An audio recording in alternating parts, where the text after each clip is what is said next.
सर्वांचा मी मनपूर्वक आभारी आहे. या निवडणुकीमध्ये आपण महायुतीला प्रभावी साथ दिली. आमच्या किती पक्षांचं महायुतीचं धोरण ध्येय आपण कोल्हापूर शहराच्या जनतेपर्यंत पोहोचवलं आणि आपण ही गोष्ट आम्ही जी सांगितली होती ती मनापासून ठसवण्याचा प्रयत्न केला की राज्यामध्ये आणि केंद्रामध्ये आमची सत्ता असल्यामुळं महायुतीचे सर्व आमदार आमचे महायुतीचे असल्यामुळं जिल्हा नियोजन मंडळाचे अध्यक्ष पालकमंत्री असल्यामुळं आज शहराच्या विकासासाठी जी निधी आणू शकतो ती महायुतीच आणू शकते हे आपण ठरवण्यामध्ये यशस्वी झाला.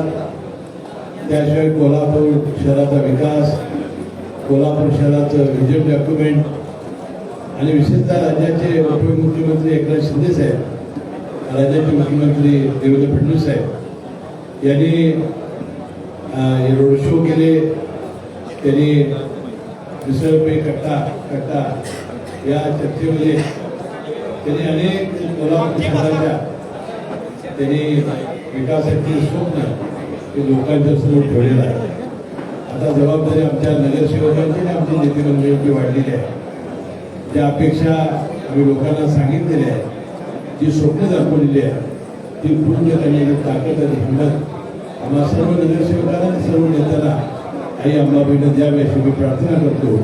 आणि शहराचा विकास करण्याची आम्ही जी हमी दिलेली आहे त्यामध्ये आम्ही यशस्वी व्हावं ही परमेश्वरची प्रार्थना करतो. ठीक आहे.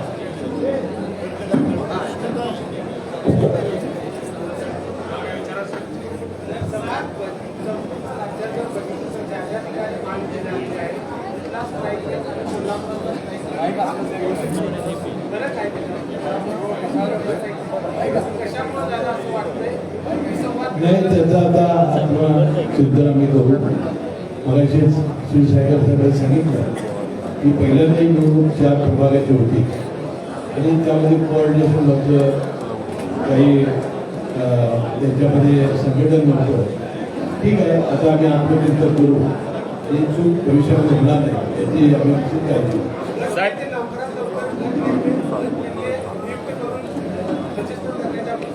नाही, हा नियम आहे की 1 महिन्याच्या आत ही आपली रजिस्टर करावी लागते आघाडी. त्याशिवाय त्याला खऱ्या अर्थानं कायदेशीर स्वरूप प्राप्त होत नाही. ते या लोकांना माहिती नसावं म्हणून सांगितलं.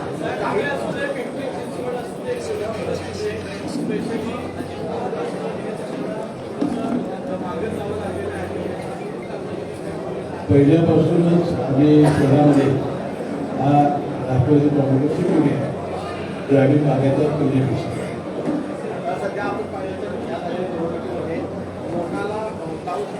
लोकांची टक्केवारी जी आहे ती वाढण्याचं पाहायला मिळतंय. त्यामुळे आपले जे उमेदवारांचे जवळपास 300-200 वाढलेले आहेत. मात्र या सगळ्याकडे आपण पूर्ण पाहता कारण मतदारांची टक्केवारी वाढली. जे सुशिक्षित मतदार आहेत त्यांनी नोटाला मतदान केलेलं, त्यांनी जाणून बुजून नोटाला मतदान केलं. परंतु आम्ही लोकांना ट्रेनिंग देण्यामध्ये कदाचित कमी पडलो असतो. त्यामुळे शेवटचं बटन दाबल्याशिवाय तो आवाज होत नव्हता. त्यामुळे गडबडीनं त्यांनी नोटाला बटन दाबला असावं अशी नगरपालिकेमध्ये आमच्या दृष्टीचा योग्य आलेला आहे.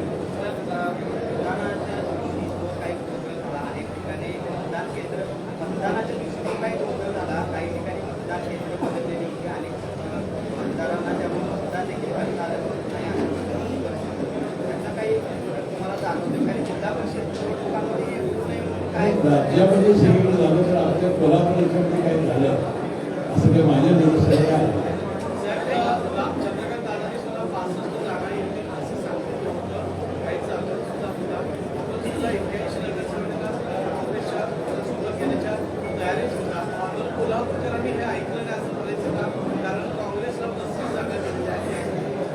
मला एक लक्षात घ्या, मी काल सुद्धा यांचं विवेचन केलं होतं. ज्यावेळेला समिती एकत्र येतात त्यावेळी सहानुभूती मिळते. त्यानंतर पहिल्यापासून अनेक वर्ष ते सत्तेत होते, त्यांचं संघटन होतं आणि तिन्ही पक्षाकडं ज्यांना उमेदवारी मिळणार नाही त्यामुळे लोक तिकडे गेले. म्हणजे फार मोठा हात फराक म्हणजे आहे यामुळे एवढा जागा आहे असं काही समजायचं कारण.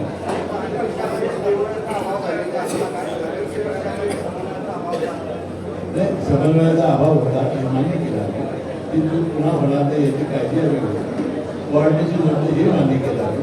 परंतु तुमचे आपले निरीक्षक लोक आले, महायुतीचे महापौर होते, सगळे पदाधिकारी आपले होते, त्याचा आनंद आम्हाला मनापासून झाला. साहेब, महापालिकेत महायुती झाली, जिल्हा परिषदेत ती होणार का? कारण तुम्हाला आता फायदा झाल्याचं स्पष्ट झालंय. मग जिल्हा परिषदेत तुम्ही परवा असं म्हटलं की होणार नाही, तर ती काय भूमिका असेल? तुम्ही असं म्हणलं की राष्ट्रवादी थोरला भाऊ आहे. की ज्या ठिकाणी युती होईल त्या ठिकाणी होईल. या ठिकाणी दुसरा ठिकाण काय आहे की एक वेळा इथं वाढला मतदारसंघ असायचा, तेव्हा युती माहिती नाही, प्रत्येक वेगवेगळं आहे. हे 4 प्रभाग एकच झाल्यामुळे उमेदवार हे आपल्याला कंपल्सन आलं आणि आपण युती करून आघाडीवर लढलो. आता जिल्हा परिषदमध्ये आता ज्या ठिकाणी अनेक उमेदवार असतील तिथे कदाचित जमणार नाही. पारंपरिक एकमेकांच्या विरुद्ध लढाई केलेले लोक आहेत, तिथे कदाचित जमणार नाही. पण ज्या ठिकाणी युती होईल तिथे युती करायची. या ठिकाणी युती झाली तर मैत्रीपूर्ण तिन्ही पक्षावर टीका न करता लढायचं. कागलला तर होईल का? कागलला होईल का? नाही, मला करण्याचा प्रयत्न आहे. तुम्ही म्हणलं की साहेब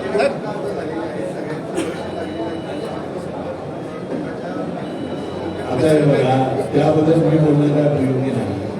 सगळी नेते म्हणजे कशी ठरवती तर हा क्रायटेरिया ठरलेला असतो काय तुला माहिती.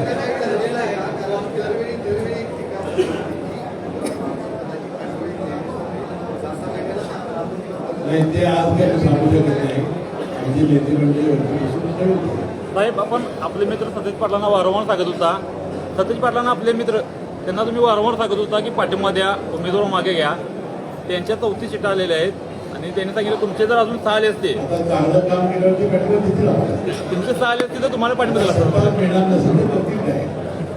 त्यांच्याकडे जो निधी पाहिजे का नाही ते आमच्याकडे कुठे मिळणार. तुमच्या जर 6 आणखी तुमचे जर आणखी 6 आले असते तर पुण्यामध्ये दोन्ही पवार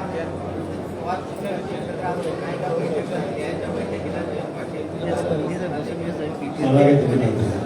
जिल्हा परिषद नाही, मला काही माहिती नाही. माहिती घेऊन मी सांगितलं. आम्ही काल म्हणून निघालत होतो.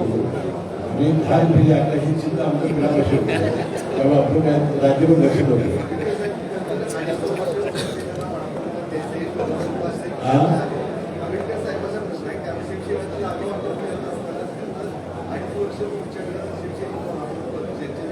मी आता सामान्य मुस्लिम सगळ्यांसाठी या विषयावरचे जे निर्णय असतात ते ते म्हणले.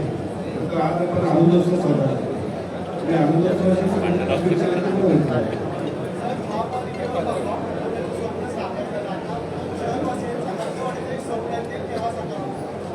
आता नवीन बॉडी आलेली आहे. आम्ही सगळेच मंडळी सकारात्मक आहोत आणि पुढच्या टप्प्यामध्ये याबद्दलची भूमिका आपल्याला लक्षात लवकर आनंदाची बातमी तुम्हाला कळेल. थँक्यू. अशाच नवनवीन अपडेट्ससाठी डिजिटल कोल्हापूर चॅनेलला सबस्क्राईब करायला विसरू